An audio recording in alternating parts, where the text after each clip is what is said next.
but you play me like a clown and you fool, bitch. So just step back, or I'm mad that when I come down straight. I thought you were my piece, but you play me out. Now I'm mad as hell, and I'm full of doubt. Who you wanna roll with? Who you wanna roll with? Lefty, let's roll. Who you wanna roll with? Who you wanna roll with? Lefty, let's roll.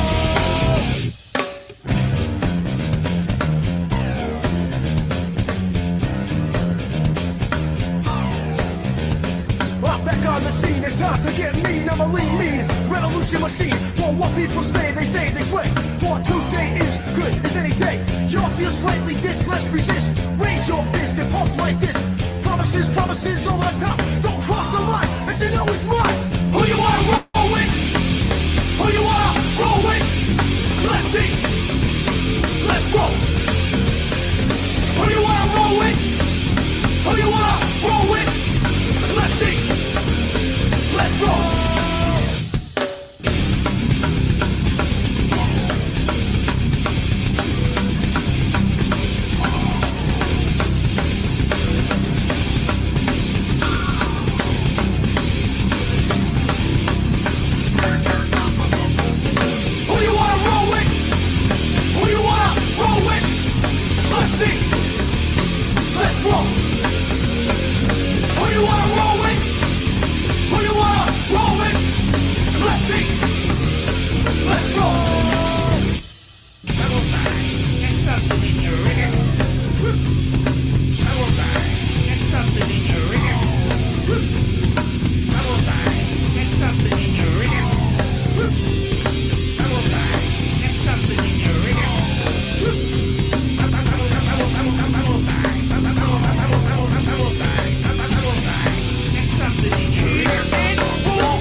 I know I'm muted. I know I got a lot of stuff going on here. I know it's I know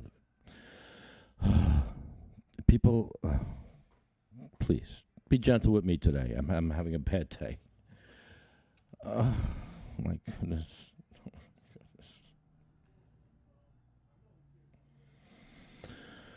Hi, Marina. How are you? Oh, I just don't know how to start the show this way. I just don't know how to do it. Well, there's a story about a ferret being saved by cannabis. Well, the story would make you believe that the ferret was saved, but the ferret here's the headline: Washington ferret saved after eating a whopping dose of cannabis. So I'm to think that his cancer was saved. His seizures stopped. But no. Hold on.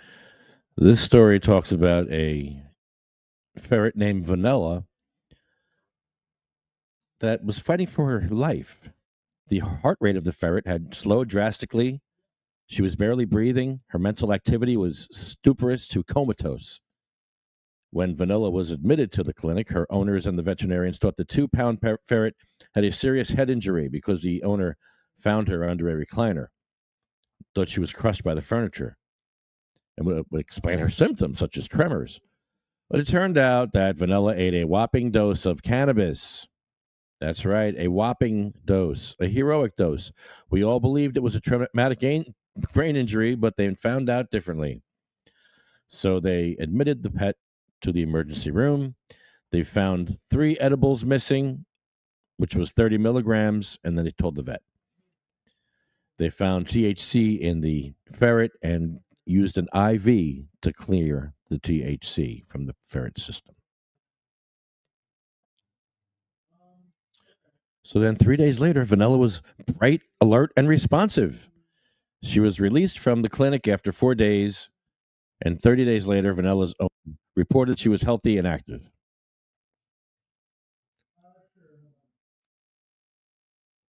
Hey, Ken.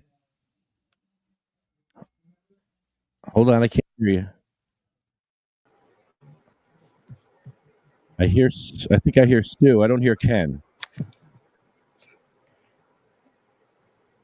Sue, can you say something so I can hear you? Can you hear me? Yes. Ken, I can't hear you though, you hear me? Ken. Hold on. Your mic is not muted here, so you're good here. It's not muted on the screen either. No.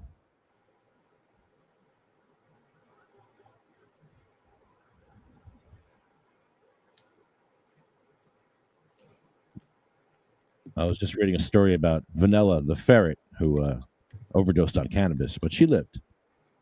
The ferret. Oh, my kids used to have ferrets. Yeah, she ate 30 milligrams of gummies. Oh, okay. And they thought it was a brain injury, but it turns out it was cannabis overdose. Cannabis use disorder? Yeah, after a ferret. Yeah. Okay. Poor baby. Yeah. My cats, when I had a cat a long time ago, this is in the 70s, and the cat used to do the same thing, but nothing happened. Hey, I'm texting Jim. Where are you? It says most cases of cannabis toxicity in pets involve dogs. Notice that dogs can lead to a loss of balance, lethargy, vomiting, seizures, and they also warn that artificial sweetener used called xylitol is toxic to dogs. That's used in cannabis edibles. Okay. Kenny, talk. Let's try. All right. Oh, there you are. Okay, we can hear you.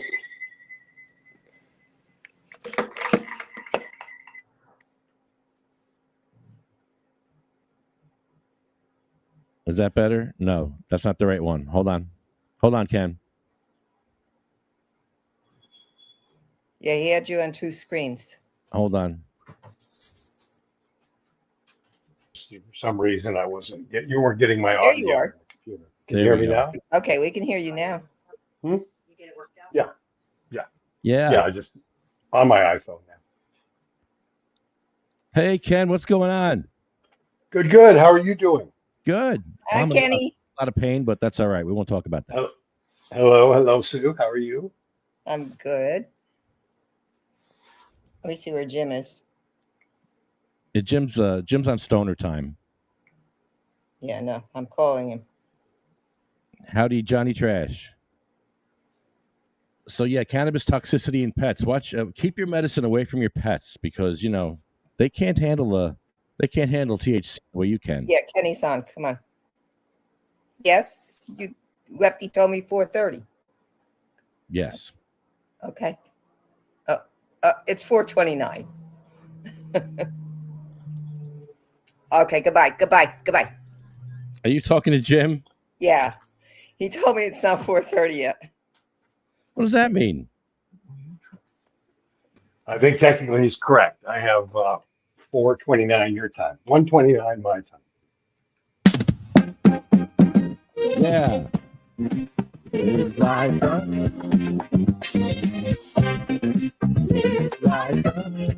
I'm on the podcast. Liz, this is Ken Sobel. Hi, Ken. This is Liz. Hello, Quinn. Liz. Hi, Liz.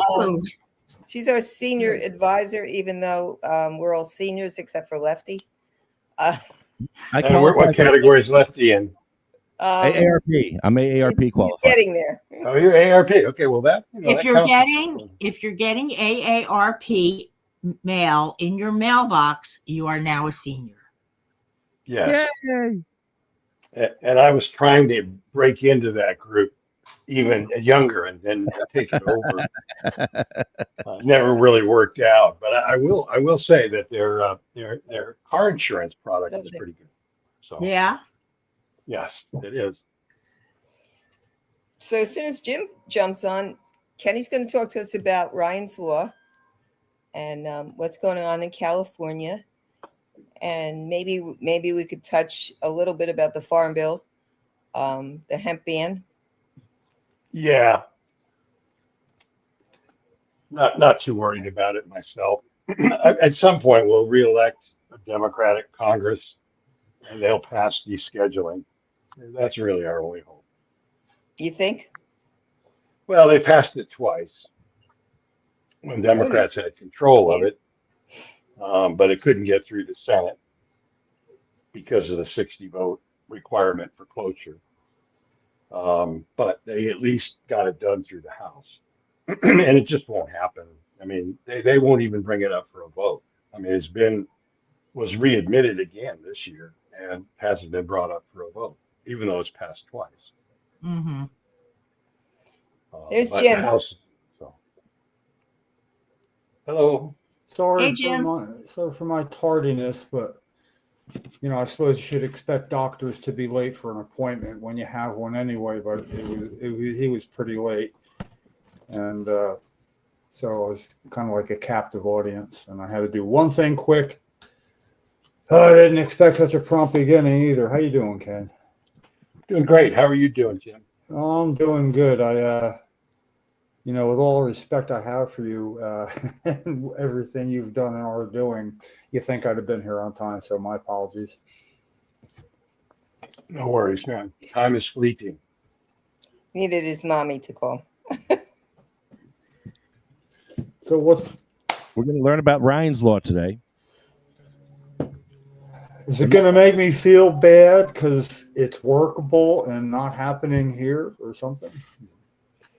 I don't know how far we're going to get in New Jersey. We've reached out to their legislators, and the Awesome. legislative session will be coming up after the first of the year, Yeah. which is kind of the way it is, in all of the states, really. But yeah, Ryan's Law is also called the Compassionate Use Act, but it was named after Ryan Battelle, who's passed at age 40. His father is a good close friend of ours. Yeah, I was Jim just going to say, isn't Bartell. he's your partner, isn't he? Yeah, well, we work in Yeah. the same kind of space. He's more public relations and marketing and lobbyist by nature. Mine is more as a private attorney working with people who are trying to get into the cannabis space or for policy level issues in cannabis and things of that nature. So we're a little different, but we're in the same town. He's down in Mission Valley, which is a 20-minute drive from my house here in La Jolla. And Jim Bartell's son, Ryan, got pancreatic cancer, Ooh. again, at age 40. And That's such a nasty. literally, was given basically weeks to live at that. Yeah. And was hospitalized. And while in the hospital, they were giving him fentanyl to control the pain. Uh-huh. And Jim had asked them, the fentanyl basically puts a patient in a semi-comatose state. So yeah, it stops the pain, but it stops everything else too. Mhm. And given that he only had a matter of weeks to live, he begged his dad to do something so he could be with his family and his friends before he passed. And so when we approached the hospital to ask them if he could use cannabis, they refused. And so it took us 2 weeks to get him moved to a hospital that would actually allow him to use cannabis. During that time frame, my wife, Nurse Heather, who's the president and founder of the Cannabis Nurses Network, she had arranged to get sublingual high-level doses of THC prepared so he could use that. And literally within a few hours after receiving that in the second hospital, he was able to be pain-free and communicate with his family, his friends, his loved ones, was able to sleep, a restful sleep. But sadly, he passed just a few weeks later. So really they lost 2 weeks they'll never get back. And when I first learned of what had happened, had a meeting set up with Jim on other things, and he told me what happened to Ryan. And after Nurse Heather and Jim and I hugged and cried for a half hour or so, we said, God damn it, we've got to do something. We've got to get Ryan the medication that he needs. And then after he passed, we've got to make sure this never happens ever again to anyone. And so I helped Jim write and author the Compassionate Use Act, um, and also known as Ryan's Law, which is the way we would prefer to have it presented in other legislatures, because it is really a labor of love over the memory and legacy of Ryan. But it is the Compassionate Use Act, and it simply requires that hospitals allow a terminally ill patient to use cannabis while they're in a hospital or in any healthcare setting that requires them to be confined or to stay there. And that bill was presented initially in California back in 2019, and it actually passed with a unanimous vote. Every member of our 80-member assembly, whether they were Democrat or Republican or independent, voted it. Every member of the 40-person Senate, Republican, Democrat, or independent, voted for it. It went to the governor's desk, and the hospital lobby, which has a key to the governor's office that I unfortunately didn't have, convinced him that he needed to veto it because it would threaten their Medi-Cal and Medicare reimbursements. Right. So fast forward a year later, we introduced it again. COVID happened. The legislators told us, look, we're not going to get to that. We have a pandemic on our hands. And so they kicked it off into the following year. Mm-hmm. In 2021, it was reintroduced as Senate Bill 311, again, Ryan's Law, and essentially exactly the same as it was when it was on the governor's desk before. But this time, I had reached out to the CMS, which regulates Medicare and regulates the various Medi-Cal and other programs in the various states. And the administrator of Region 9, which included California, Hawaii, Nevada, and some other states, said we have absolutely no interest in enforcing any type of prohibition on cannabis when it comes to hospitals. So they're not going to lose their funding. And meanwhile, it also provided a safe harbor provision in the law itself that basically said if any hospital is threatened with their reimbursements, they can suspend applying Ryan's Law. So long story short, we then went through the legislative process again. We again got a unanimous vote. We had the most conservative Assembly Republican say that he would never vote for a cannabis bill of any kind, but Ryan's Law presented the issue of a human right, a dignity to die and a right, right for self-medication. Yeah. And he voted for it. Compassion, of course. So anyways, it landed back on the governor's desk back in September of 2021, and he signed it, and it was approved, and it became part of California law. And so we're now working with a bunch of other states. We have Maryland and Minnesota that have already adopted their own version of Ryan's Law. So that's 3 states. And then this is going to be a big legislative calendar for us in 2026, as we have at least 10 states, maybe even a dozen, that we've already basically drafted the form of the bill, and we have sponsors to introduce it. And Is New Jersey one of those? I didn't see it in there, but I'm pretty sure New Jersey's on our radar. So I saw it. Okay. I don't know how far along. We may have drafted some of the language, but I'm not sure if we lined up all of our legislators in New Jersey to sponsor it or co-sponsor it. But I'm pretty sure it'll happen. New Jersey is a great state, and it's a blue state, and it's a compassionate state. And so when they get their hands on it, they'll probably pass it, I would guess. There's no reason not to. So we have a new governor coming in, and in fact, Jim and I have requested an audience with her. to discuss, various issues, such as, I know everybody likes to think that Jersey is a compassionate state, and it is for the most part, but the home grow piece is like glaring. There's still Right. no home grow for our medically disabled patients.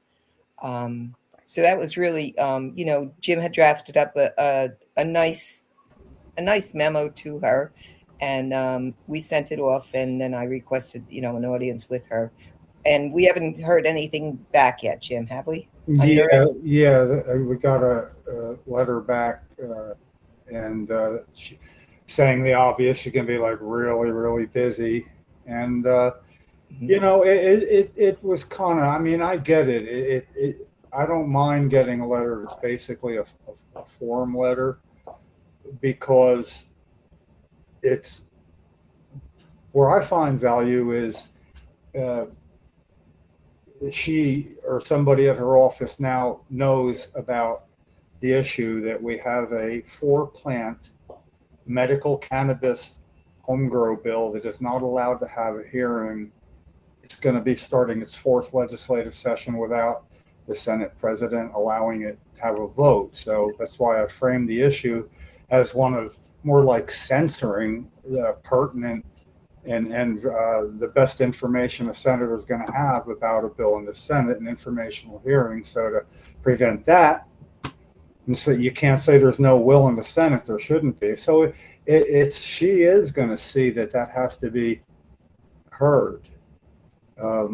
She's going to be like really busy, and it's. I think the state is compassionate, but we're under a very much the opposite of compassionate Democratic majority party, the head of the Senate, and in a state, I think it was 25 to 15 for the majority. I think it's 20. It might be 27 now.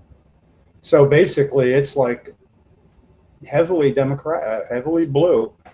But for one man to be holding that up, I can't tell you how that makes me feel.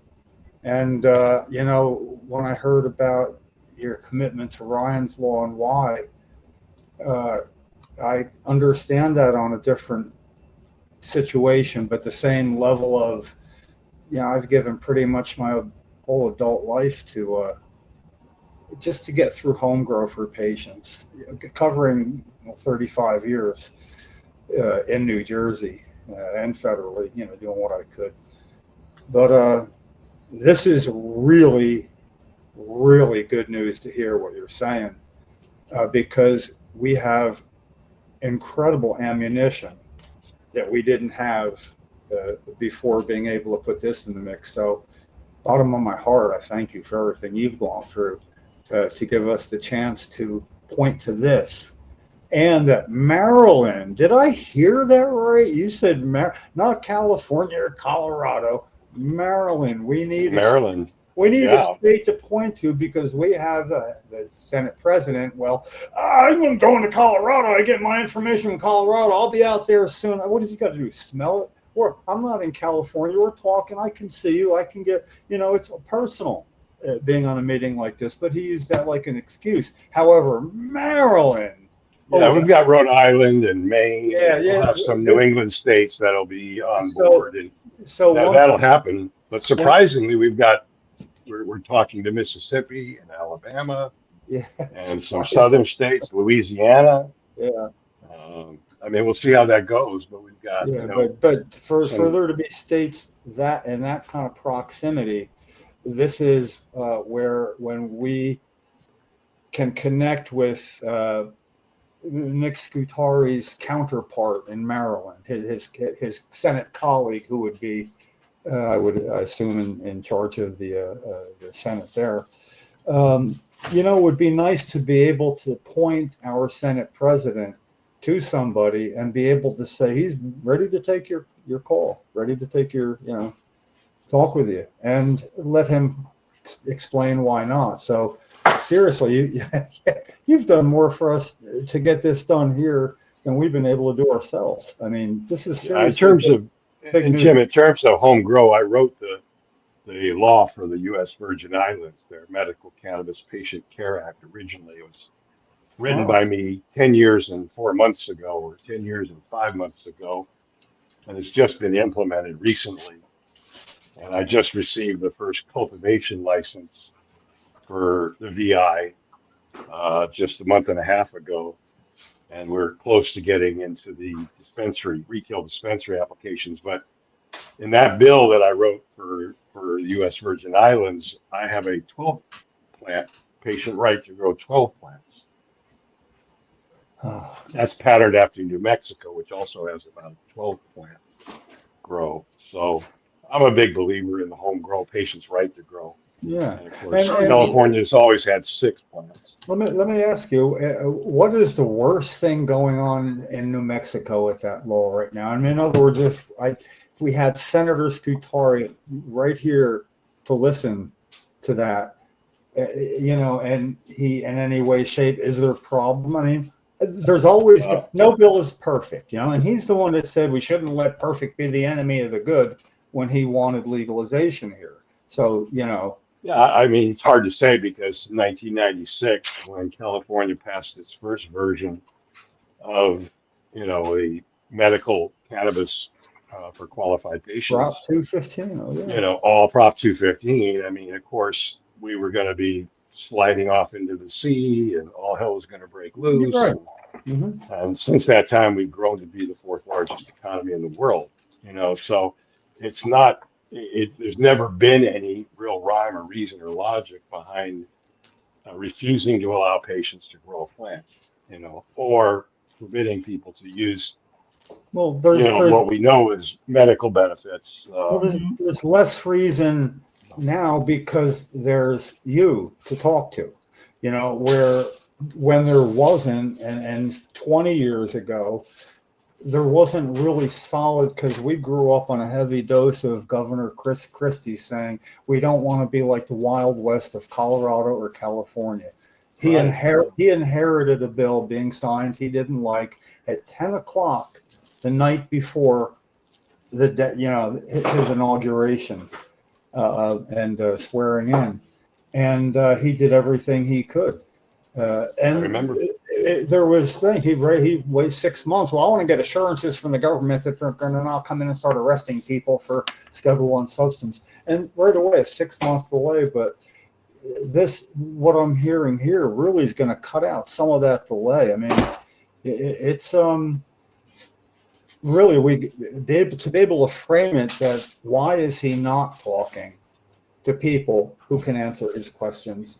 It's not a hypothesis anymore here. There's somebody to Yeah. look at, So I'm pretty stoked. I mean, I know don't Yeah. look it. I don't look it. I can see me, but I am. So usually we go to the head of whatever, whether it's assembly or house or however you call that branch, or your senate. We usually start with and work with the committee chairman for the health committee, and that's kind of where Ryan's law goes through. We're good. We're And good here. We got the right guy to talk to here, Joe Vitelli. He's very much going to be in favor of all of this, and he's a co-sponsor of the bill in his committee that's not getting a hearing, and he doesn't really just co-sponsor a lot of bills. He does that to more or less send a message. I want this to be heard, and he gets turned down every time he officially asks. But again, I got to try to put a smile on my face here. It's good news, yeah, I just recently was celebrating the 50th year of my college graduation, and I was chairman of our reunion committee, our 50-year reunion committee. And this was back at the University of Arizona just a couple of weeks ago. But I spent the year preparing it. Our group was able to raise about $1.3 million for the University of Arizona, and our president declined Trump's autocratic instruction to sign off on that, on a compact, so he had refused that. So we went into our homecoming. But basically, everything now that's coming up, I'm seeing 50 years. So back when I was starting college, it was Led Zeppelin's Stairway to Heaven. And when we were graduating, it was, your own New Jersey's Bruce Springsteen, Born to Run. The movie when we started was Godfather, and the one going out was Rocky Horror Picture Show, which celebrated his 50th. I don't know if some of those things have been emerging, out there. This is the 50th anniversary of. It's obviously for California. We've had a cannabis program for 30 plus years now, and nothing disastrous has happened other than the election of Trump. California doing that Prop 215. If I remember right, something failed the year before that in California, didn't get what it needed. And if I'm remembering right, somebody made the move to, I believe it was $1 million contract for a firm to guide this through or something. And it's a good story if it's not true, Yeah, it was really the Prop 215, which Yeah, came about as a result of before, legislative failure by the legislature to effectively pass a medical cannabis bill led to Prop 215, which when it passed with like almost 58% of the yeah. vote, so it wasn't close. Well, California also did something a couple of years before that really gave me my first foothold in advocating before 1993. There's no way I'm going to say, look, I got a wife with MS and it really works for her and I want it to be medicine. There was no way. I didn't have anything to point people to. So basically, I spent all that time saying that under a doctor's recommendation that cannabis patients, people use it for medicine, shouldn't be automatically charged with intent to distribute for anything over 25 grams or an ounce, which it was what happened. It wasn't legislation. It wasn't a statute. It's just where it always kicked in. That's all I had to talk about for 2 years. And then the legislature in California sent a resolution to Washington saying that they should act expeditiously in making this legal. In other words, they sent a resolution that California it went to every member, 435 legislators, the heads of the cabinet, vice president, and president, and pretty much said, here's how we feel about this. So I got to point then to that, and combined with Ken Walski getting the New Jersey Nurse Association to pass a resolution pretty similar like that. In other words, at the state level, doing what California then did at the federal level. And although we never sent a resolution that way, and I ran that up sideways everywhere I could, when somebody was, didn't want to recognize it. No, because California, the 7th largest economy in the world or whatever it was at the time, you get respect for doing something there that a smaller state wouldn't. So yeah, California's led the way in opening doors anyway, for sure. Yeah, no, it was an interesting time, and we are now basically on the threshold of having as many as 40 states with a medical program of some type. 26 states or thereabouts with an adult program. And surprisingly, we still have no action by the federal government. You would think that with 66 or so U.S. senators from states that have a medical program, at least, you would think that they would pass something. Yet nothing has happened with that. But it's back to Ryan's Law a little bit, is that the other part about Ryan's Law that's, I think, interesting and exciting is that it kind of forces now the allopathic or conventional medical folks to look at cannabis. It is going to be available to these certain types of patients in the hospital setting. And so they have to at least go through the exercise of having the policies in place. And so I might add that with Ryan's Law, what we also did is we put together about a 10 or 12 page piece that shows a state how it can set up, or how a hospital can set up rules, regulations, and policies to implement Ryan's Law. And those are all available on Americans for Safe Access website, the Cannabis Nurse Network website, We recently had a study done at UCLA where their nurses talked about they're very highly satisfied with implementing Ryan's Law at UCLA. And so a lot of more information is coming out. But at the end of the day, it does require this conventional medical doctors and hospitals to at least be open to the idea of certain kinds of patients using cannabis in their facilities. So it may lead to a better understanding on their part. They've been some of the biggest resistors when it comes to it, at least not helping us. And that was because in '96, within 1 month of the election that passed Prop 215, you had the Clintons' drug czar proclaim that any doctor who writes a recommendation for cannabis will be losing their DEA privileges, their prescription writing privileges. And that set forth, 3 to 4 years of litigation. And it took all that time for a court of appeals to finally say once and for all that doctors have a First Amendment right, and so do his or her patients, to get information or recommendations about cannabis. Mm-hmm. But from that point forward, doctors have been in fear of losing their DEA privileges. And even though that case was finally ultimately decided in, I think, about 2000, maybe 2001 or 2002, but there's still a lot of scar tissue. Oh, Doctors, yeah. even I talked to today, are worried about, oh, it's a Schedule 1, I can't talk about it. And that's just not the case.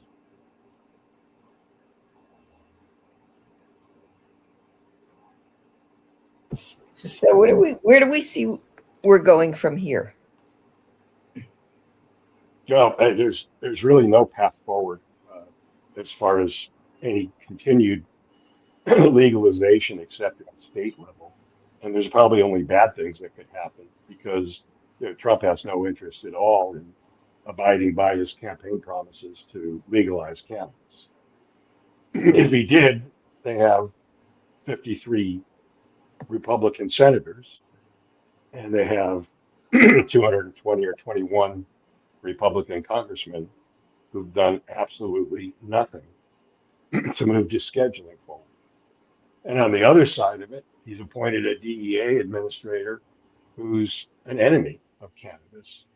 And therefore, all of the workup that had been done to hold the hearings on the new rules that they were promulgating for Schedule 3, where's that? Nowhere. And so this is not a political message. This is just a political reality. I think I may have told. Go ahead.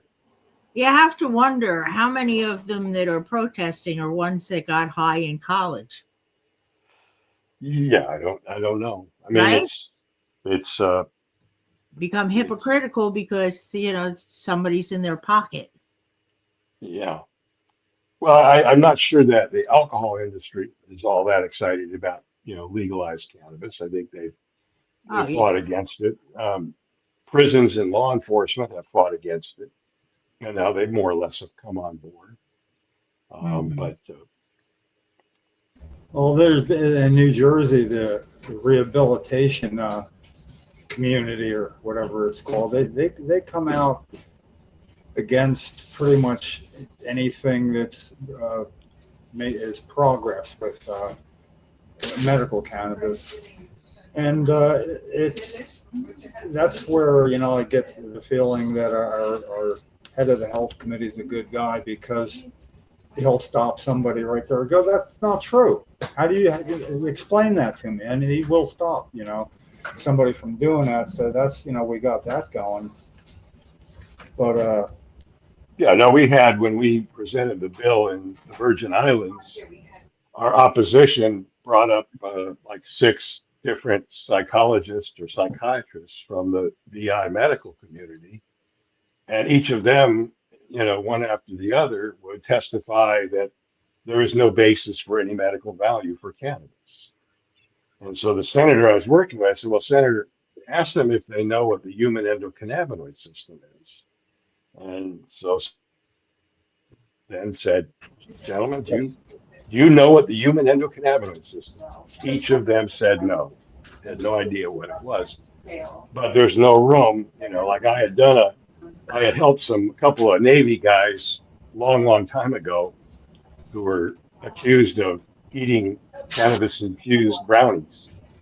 And they were in a captain's mast. And the captain's mast, which is a form of a court martial, they line up all of the officers and enlisted personnel from one side, like 20 of them, and each one steps forward and says, "Sir, I have no information whether these men use marijuana, but there's no room for marijuana in this man's Navy." So they just go down the line with each of them saying the same thing. They had no evidence about the case, Yeah. the accusations about my clients, but they were, by God, not going to have marijuana use in the Navy. But, this is really not a very high level discussion at this point because everyone knows, that cannabis is safe and effective. It hasn't caused great societal upheaval.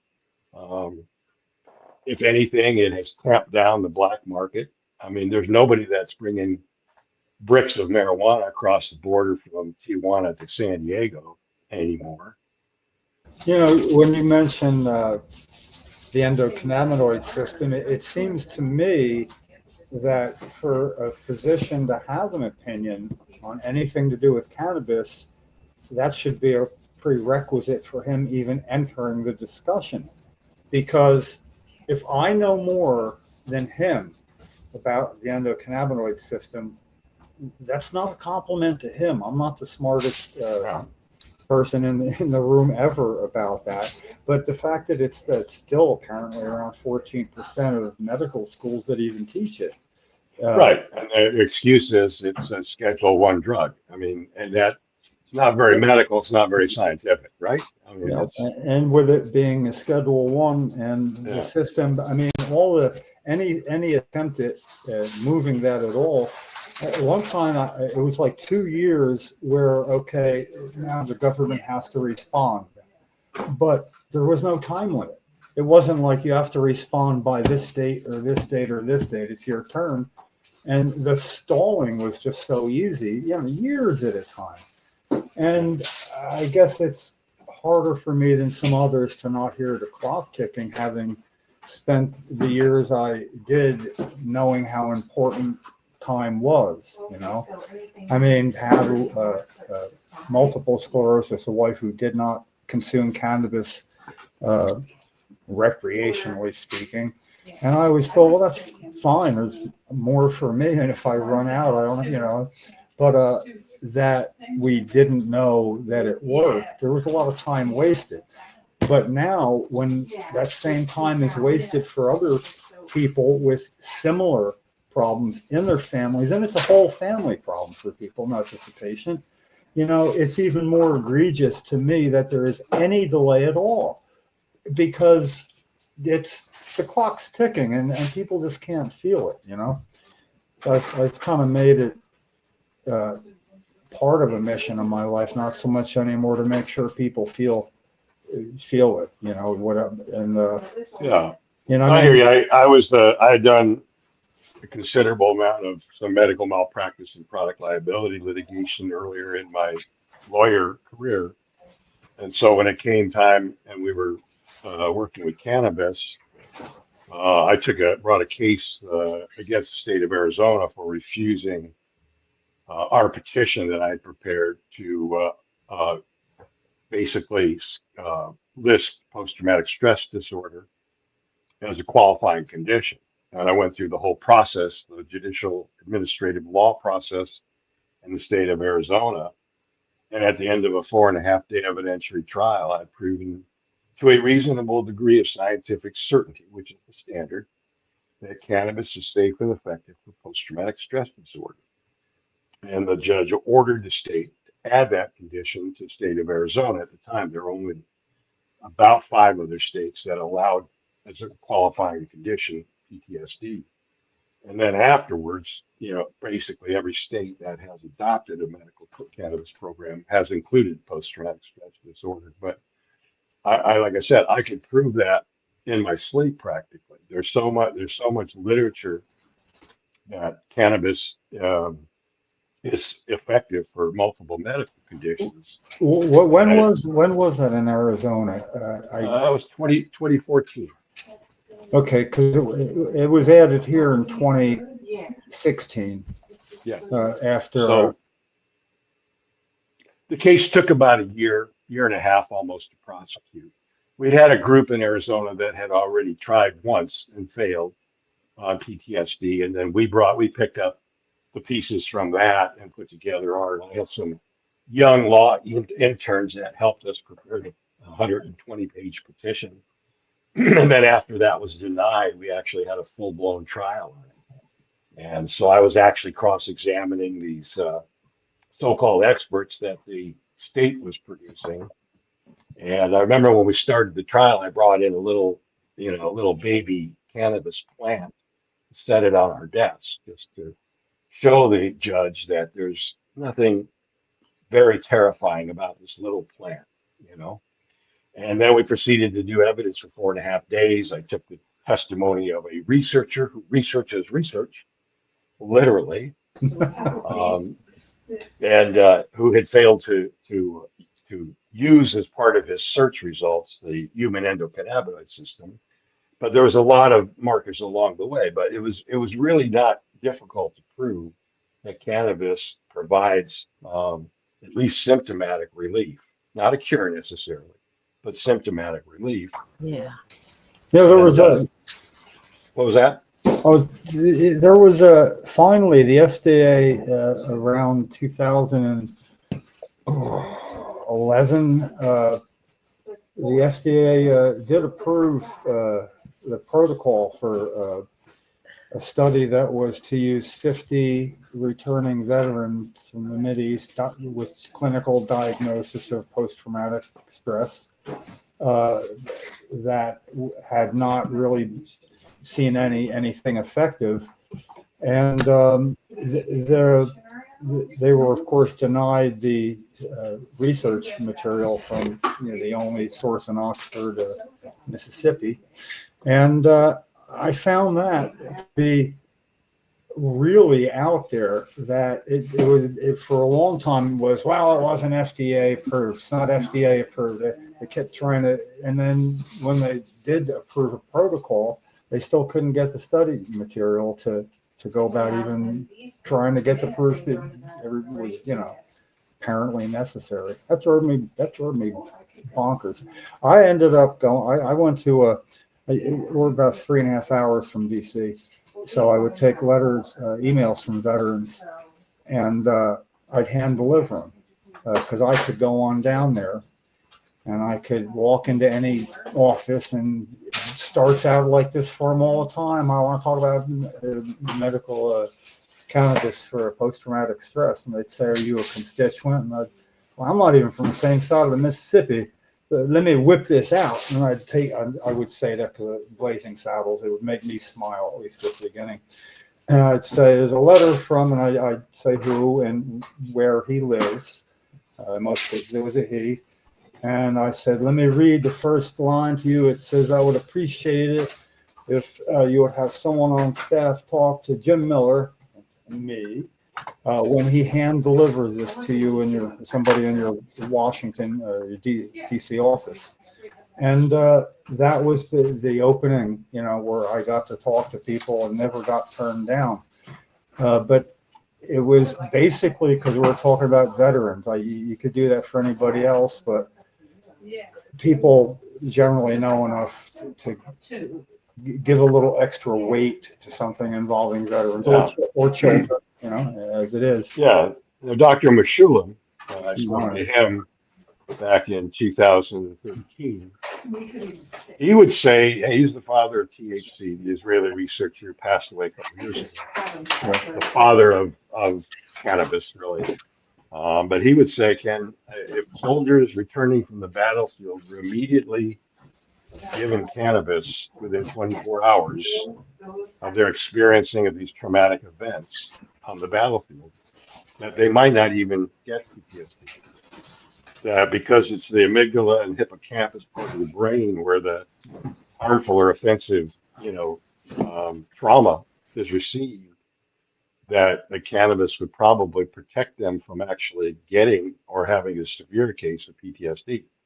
But we, back in 2011, Jim, we finally got the U.S. government in this particular case, the Los Angeles VA, to stop refusing to see or treat veterans because they self-reported using cannabis. There was a time when if they self-reported using cannabis, they were denied VA benefits. That pretty much went away from 2011 on. Yeah. So I remember that was a big deal, even So, getting past that hurdle there. but You know, that's and the truth is that even though one of our star witnesses in the case that I presented in Arizona was a vet, the truth is that the majority of victims who suffer from PTSD are women. Many of them from sexual abuse or assault or those other things. That was one of our expert doctors produced that evidence. Um, but yeah, that's a good example of and there's so many more. I mean, because PTSD is tied in with traumatic brain injury, and so these guys who maybe it's not a battlefield assault, but it's just the vibrational effect from these explosive devices that happen on the battlefield, and that's just a direct correlation to PTSD or to brain injury. So yeah, yeah, yeah. so Now, we were able to prove these, and I then submitted 25 petitions in Arizona for 25 different medical conditions, but we didn't get the funding that we had hoped for from the industry, from the cannabis industry. When you hear a veteran say, give testimony that it took him a long time to drive in the right-hand lane when he got back stateside because of the IEDs, it would, it was always when you were driving, and you'd be like in the furthest lane, just because it made him feel uneasy when driving. And you wouldn't think about things like that if you didn't have the personal experience. So I have a question. Especially with the PTSD and RFK Jr. Pushing mushrooms and I can't say the word cyclin. Psilocybin. Psilocybin, yeah. For PTSD. But nothing with cannabis. It's all about the. He's an avowed enemy and has made statements like that against cannabis. So I don't know what he actually really knows. But they're trying to Obviously, their psilocybin is actually very promising. Nurse Heather and I attended the conference in Denver a couple of years ago. 14,000 people attended, and yeah, that's very promising. As far as and psilocybin PTSD. It's confusing to me because it has a lot more of a cerebral effect than cannabis. Yeah, they've already done the studies that now are being looked at with patients from a 3-year time span, and basically it was a hero dose of psilocybin administered one day.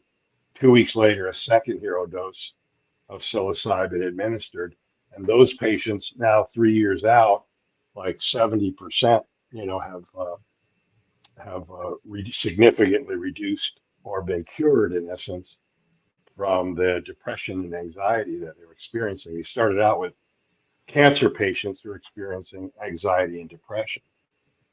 And that study group has now been 3 years for psilocybin with amazing results. So that one's working its way through FDA approval. And it's going quickly. A lot quicker than cannabis. And cannabis, while not as trippy, also has the same effects. And I think there's no doubt that there's benefits why to cannabis, can't we do this together? Yeah, cannabis definitely mitigates the symptoms of PTSD, and I would argue that when someone's triggered, that's when they need it immediately to use cannabis. But on the other hand, the psilocybin presents a possible cure. I'm not sure cannabis gets that. And they're not mutually exclusive either. I mean, Nor are they mutually exclusive. you know, so Yeah. you know, it's like one might be more appropriate immediately, and that would be smoke, inhalation, get right into your system. Right. And You know. then the silo. But then the maintenance part, you know, the actual, I don't know anything about it, but it seems to me certainly a possibility that the mechanisms from psilocybin would give an opening for, I mean, when used especially in a therapeutic situation, a therapist who would be being a therapist, whether or not cannabis or psilocybin was involved, to have that in their arsenal, somebody that would like to see a therapist while doing.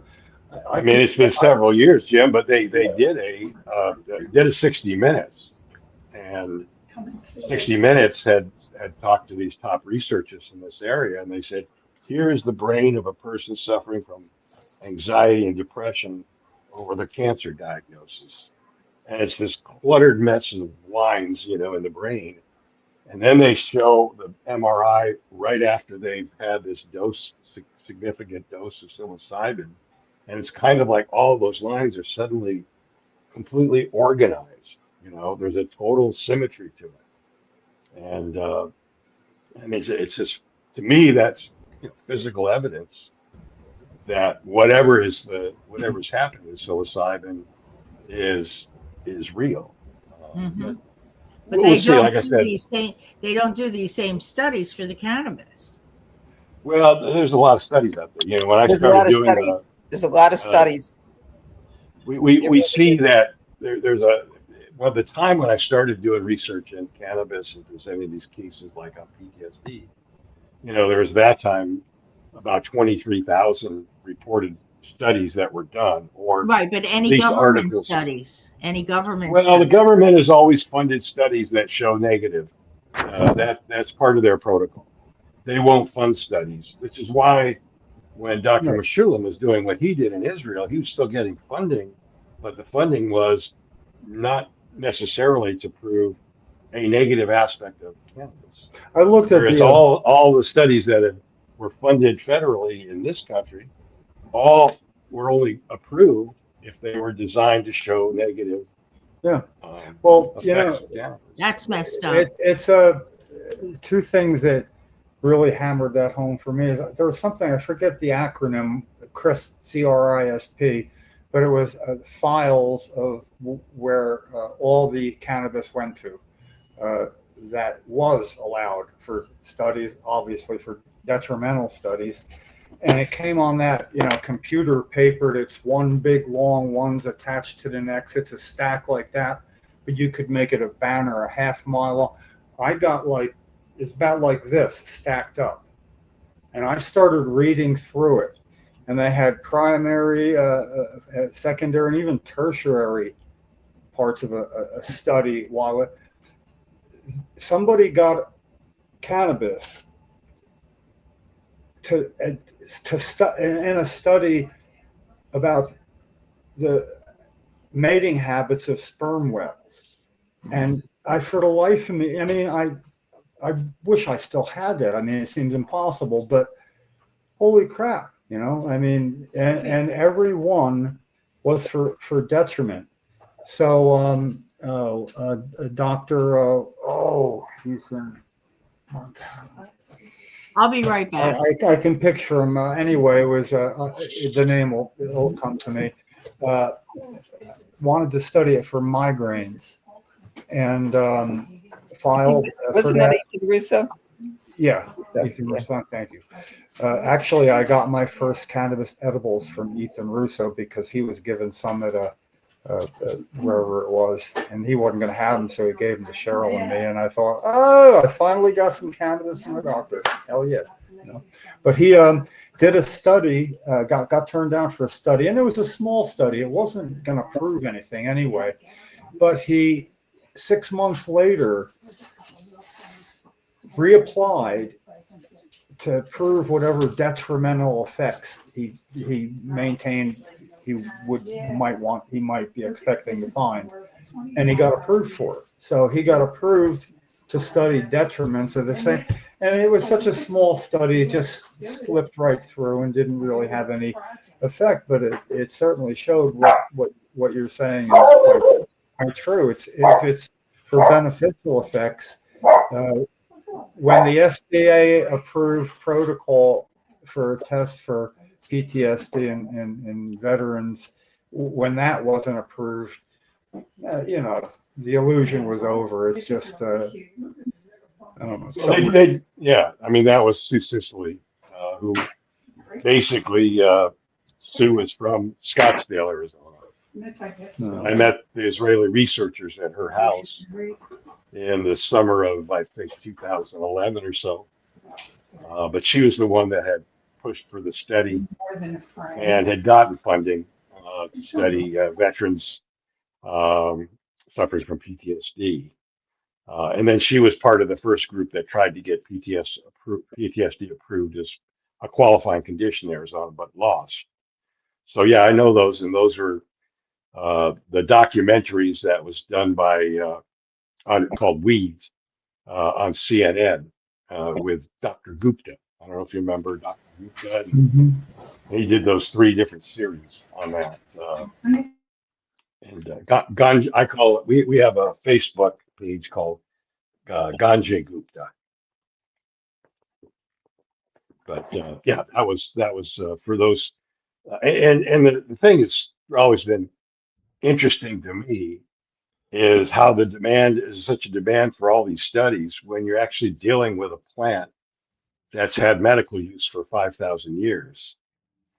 And so it's not like you're trying to come up with how to splice together certain elements to create molecules, and 65% of all pharmaceuticals are directly related to plants. And the other ones that they have are based on what the chemists come up with. Well, Marina wants to know, she's looking for a cannabis nurse who specializes in phantom pain for amputees. She's looking for an amputee a group. Yeah, I don't know anything offhand. Could visit the site Cannabis Nurses Network and see if Sue is part of that. So that might be a source that she can help with. Yeah, I can help her out with that. Tell her to just, she should have my number, or give it to her if she doesn't. Okay. But as we know, we have, basically the human body is proliferated with receptors, CB1 receptors, which are in the brain, CB2 receptors, which are all over the organs, and the largest organ of the human body is the skin. And so all of that leads to the conclusion that there has to be something of benefit for someone with that medical condition. That's why I say it's easy to prove it. I can prove it in my sleep that medical cannabis provides benefits for 95% of all different medical conditions. There are very few exceptions. That's because the largest receptor-based signaling system in the human body is the human endocannabinoid system. So it's everywhere. It's proliferate. We're hardwired. I mean, already. Yeah, I mean it's whatever 70 million years of evolution to arrive at this stage where all mammals have a human endocannabinoid system. Yeah, well, the human evolution now isn't really going much faster than that. I mean, I think the federal government would be proud to try to extend it a century or more, not much less millions of years. I think we just all like to see something happen before we all leave this place.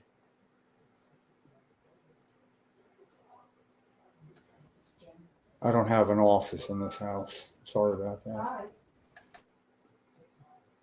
This is almost like the two-way radio over. I got to keep myself muted except when I'm talking. And then I can't help it. I can't get mad about it. This is my night, though. Damn it. You a lot going on.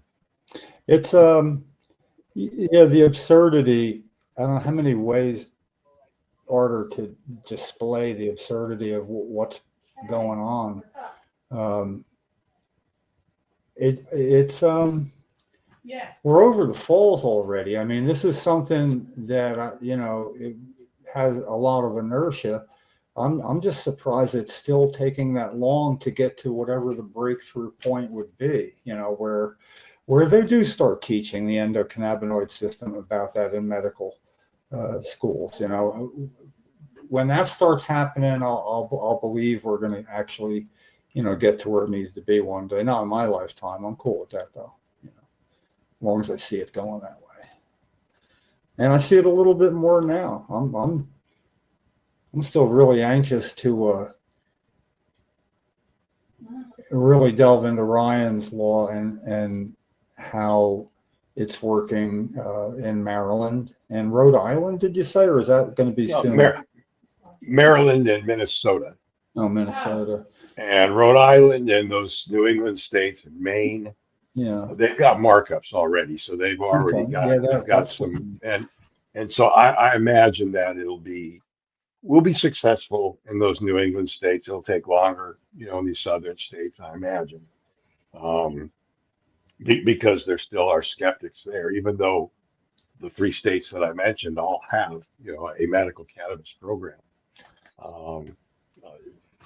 But again, it's one of those things where Ryan's law is kind of a foot in the door and requires hospitals now to allow the patients who are doing this independently on their own or through their caregivers, but to at least have that available to them in the situation that they're in.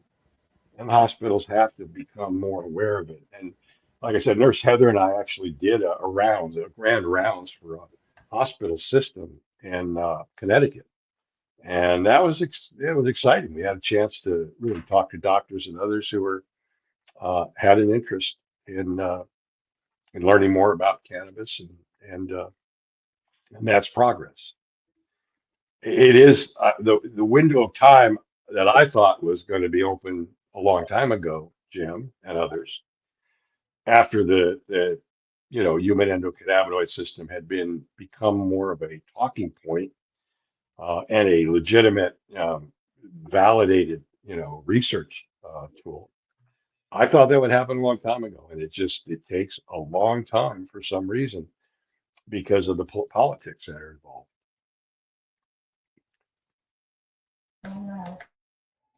Now, what's to do about that? But left foot, right foot.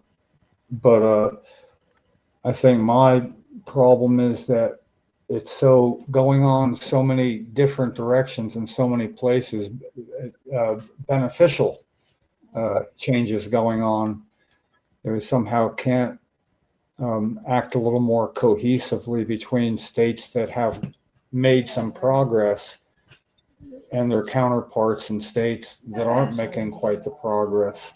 It's just not, it's underused by everybody. I mean, if I didn't want something to happen, if I was a legislator in New Jersey here, I'd be like Nick Scutari. I'd be waiting for a trip to Colorado and, put it on the back burner. But not to mention his mother is an MS patient who's in the program. And, that's not dirt on him.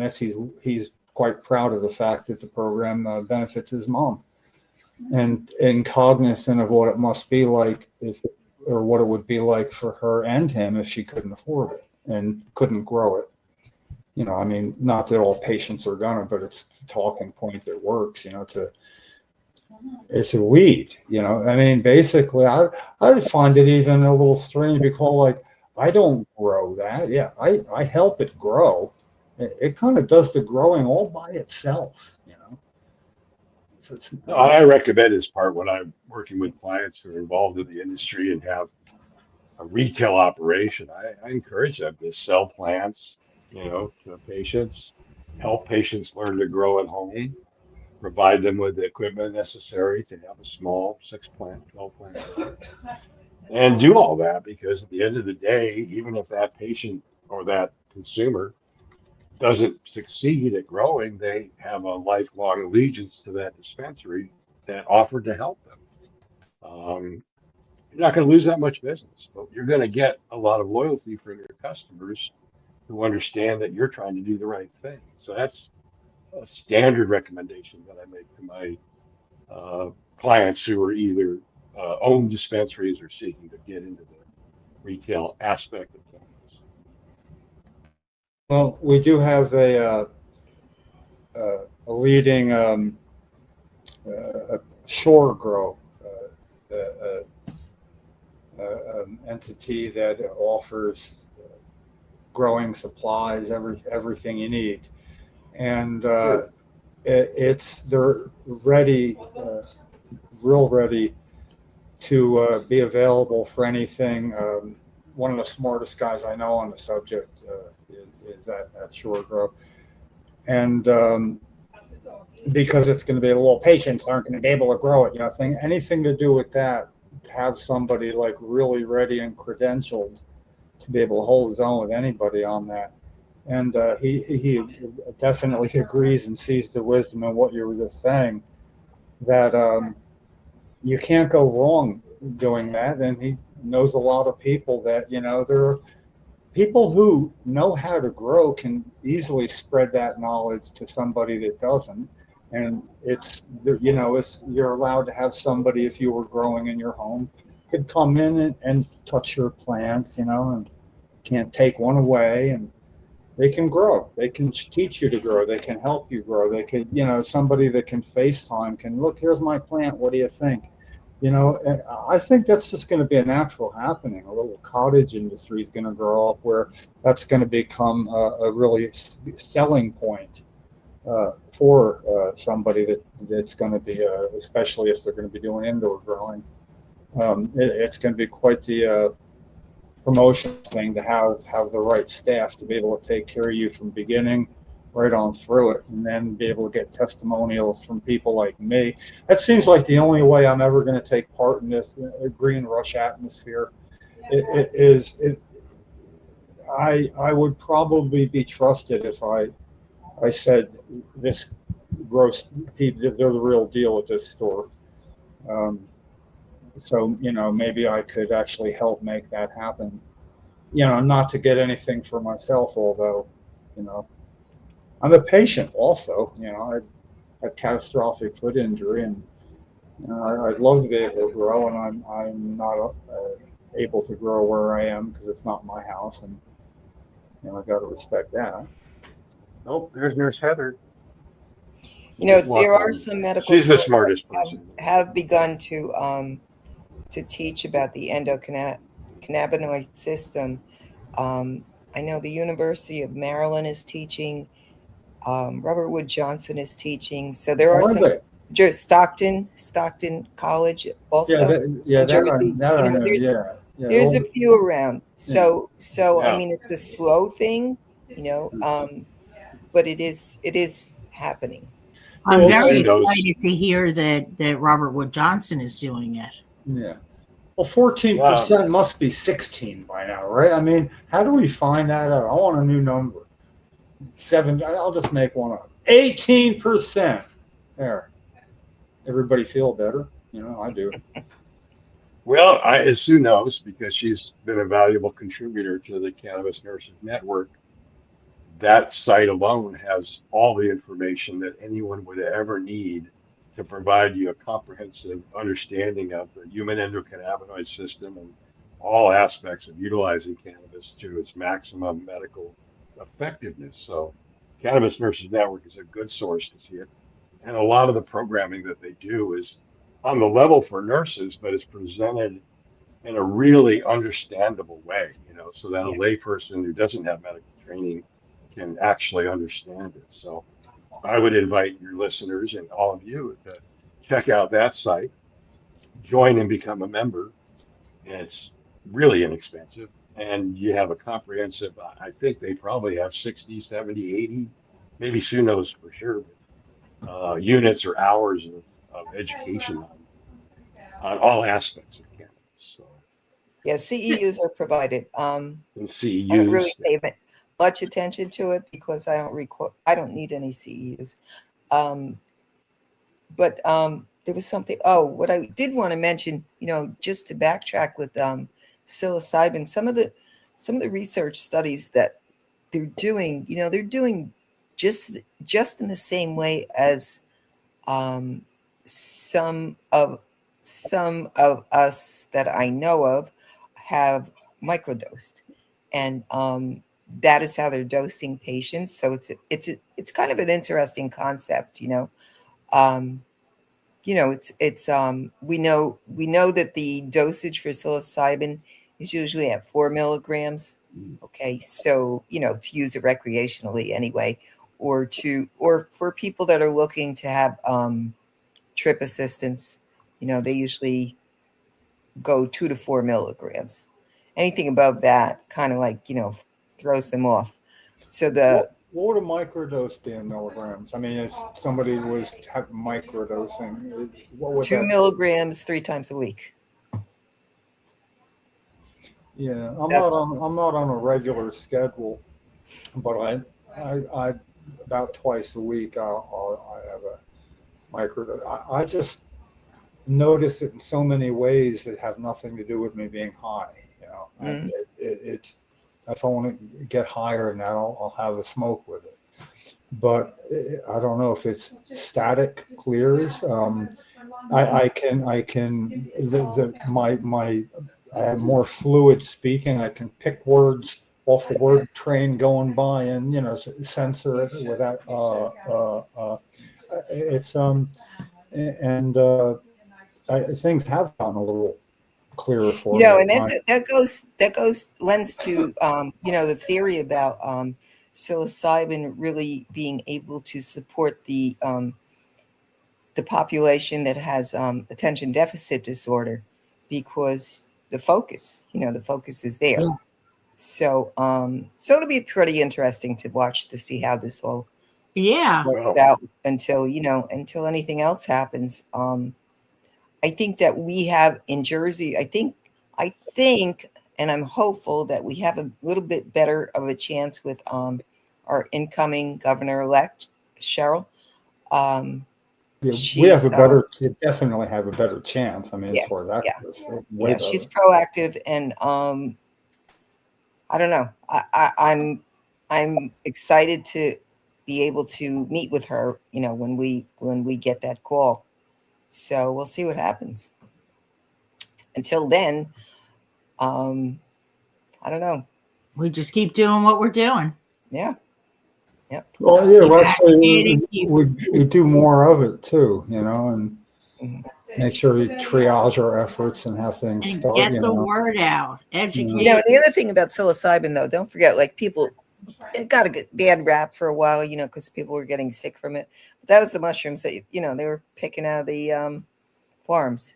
Well, they grow under cow dung, so Yeah, I mean, they yeah. stir it out. So yeah, that would make you sick. But it'll be interesting to see how that works. Well, what's going to be interesting is for the people who think they're going home with some mushrooms when it becomes legal, they're not.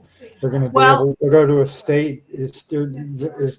I guess unless it's changed, to be able to go to a state entity or sanctioned by the state for therapy. You go in, you do it. You have somebody there monitoring you, and then you go. That's the Oregon model. That's what they're doing in Oregon already, and Colorado's, my opinion, the much better version, where it's essentially legalized, and without a lot of strings attached. New Jersey, that's what we have. New Jersey's the kind of state where to get the bill going, home grow of mushrooms was not in it, but the language was that growing mushrooms will not be illegal. I've never heard a statute or a talk like that. That just like rang all sorts of red flags in my head. And but then that I was going to ask about that. Yeah, well, that got taken out. I mean, I knew it was like, okay, If I want $5,000 for a car, I'm going to ask for 7. I'm not going to ask for 5. You want to get a law passed, you put home grow in it. A lot of people come out to support it, that you need to support it. And then when it gets to the point, okay, we've had an amendment where, and now it's not going to be homegrown. And that was disingenuous. I think that was like a play from the beginning, just to, okay, then we'll take the home grow out, and other people go, well, there. Okay, now we got you going. You can't have home grow taken out of a bill that was passed in the Senate in 2009 and optioned out in the Assembly. It wasn't an option, it was an ultimatum. But for that to happen, and then later have home grow come marching in with psilocybin, if it's going to be, legality, come on, does anybody? I couldn't ring the bell on that loud enough, And then I went and I spoke at that committee hearing, only to relate it to medical cannabis and kind of like this. And of course, I was told that's not what we're supposed to be discussing, and I waited and circled around behind the chairman Conaway, the bad guy, and then I escorted myself out because I was cut off. Proud to be cut off though. It was there's lessons to be learned, but I'll tell you what I have learned though is I definitely think I'm really curious about the therapy with psilocybin as a tool for a therapist, that you wait for that breakthrough, and it takes a long time. I mean, I've never been to therapy myself, but I understand, it does take time. And if you can bridge a little better the things, that string it all together in therapy, I can just see this as opening a door, where you can get through that you wouldn't get through that quickly otherwise. And that's like a miracle, And, about a year and a half ago, I took a 4-month course on psychedelics, not because I wanted to learn about psychedelics. I already know. I wanted to see what the role of the nurse would be. And it was interesting because the only 2 students in the course were myself and another nurse from California. And the rest were all therapists. And that's what they were teaching, how to assist somebody through that kind of journey. That's what they call it anyway, a journey. And I also went to one of the psychiatrist's office in Jersey. And he does ketamine therapy. And he took me through his whole ketamine clinic, which was, it was nice. It was interesting. I didn't feel safe about it. That's just my own opinion concerning ketamine. We have so many different other avenues to go down that are a lot safer for patients. Ketamine's an anesthetic, and I'm going to talk shit about it, and people are going to hate me for it. But, I know what I know. I've been in the field for 50 years now, that's a long time.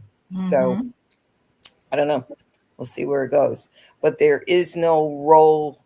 And that's what, for the nursing side of us, have to always concentrate on, that our role stays, it stays solid.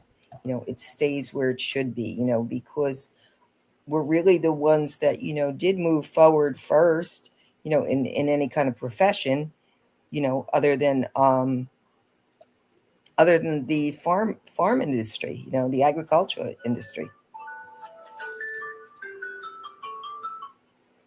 So we'll see. Well, guys, thank you everyone for coming out to the podcast today. Thank you, Ken. Thank you, Liz. You're very welcome. This was really amazing as usual. Love it.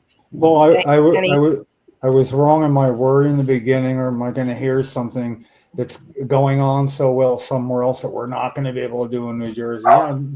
Just being the wise ass that I can be, but it turned out to be quite the opposite. This is a podcast that's leaving me feeling really encouraged about something else to promote. here that's very hard to stand against. You know, I have to. I feel like I got a good start here tonight. I love learning on this podcast, you know, because well, Ken, you are one of those wonderful guests that Sue is able to help us have on this podcast, because we have a Tuesday podcast that's a little more a lot more freewheeling. But yeah, this is definitely one of the books that was like, it's like going to class a little bit. You know, it's like I'm picking up knowledge I can use. I'm feeling a little bit stale, and you start feeling people don't feel the clock ticking. And that it doesn't. keep up the good work. You know, keep your head high. You all have been warriors in this battle for humanity.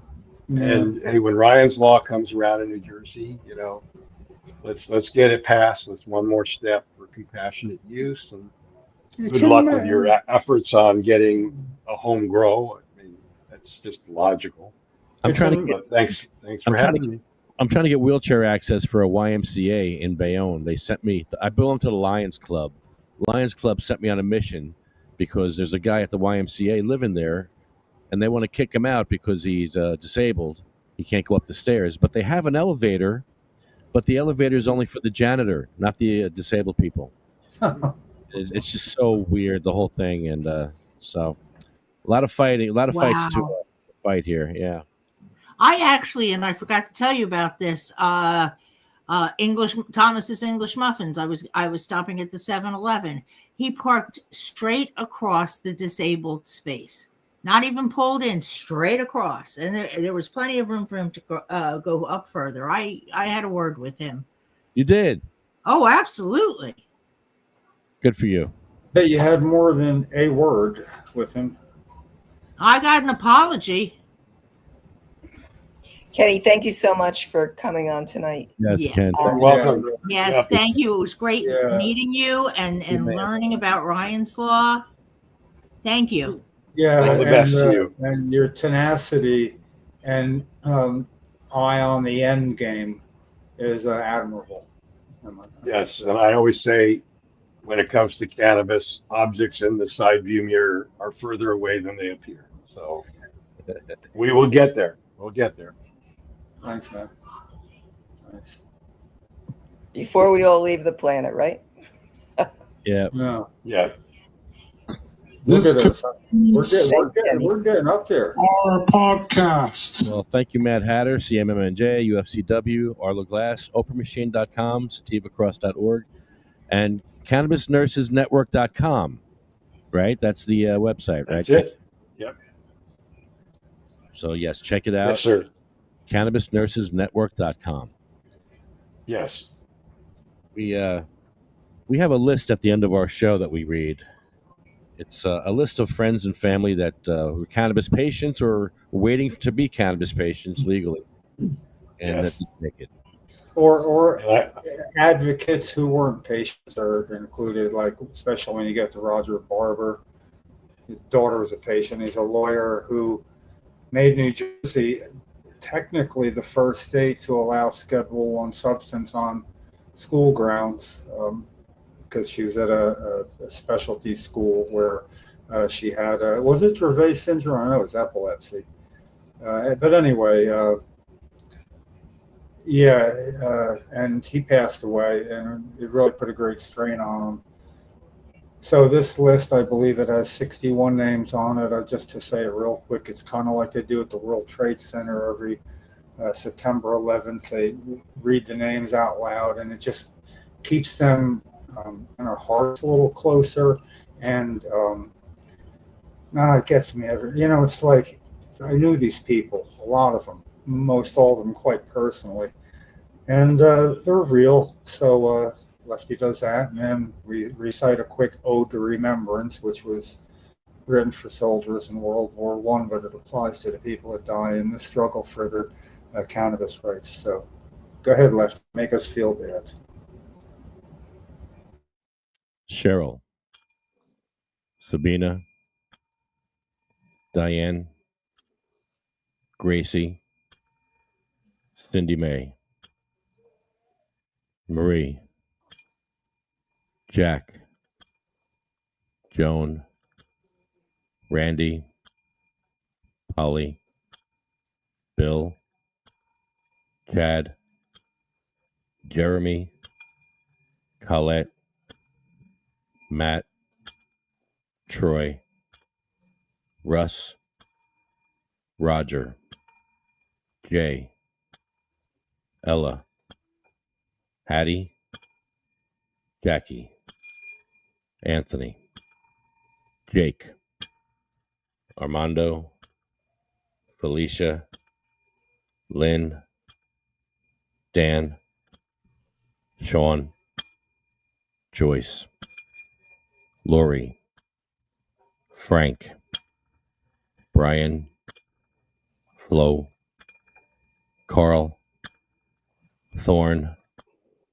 Frank, Lorraine, Terry, Charlotte, Cher, Jaybird, Michael, Marley, Colette, Brendan, Red, Rico, Lulu, Becky, Lawanda, Chip, Paul, Lisa, Marcus, Gary, Julia, Wayne, Waxy, Joe Marie, Jeff. This concludes our podcast. That would be the voice of Wayne Barini, one of the last ones. Passed away about a half year ago. So that's his husky voice ending the podcast every podcast now. Thanks, everybody. Peace out. We'll see you Cannabis Church on Sunday. Oh, to remembrance. They shall grow not old as we that are left grow old. Age shall not worry them, nor the years condemned. down of the sun, and in the morning, We all remember them. Thanks, everybody. All right, man. Thanks Good a night. lot.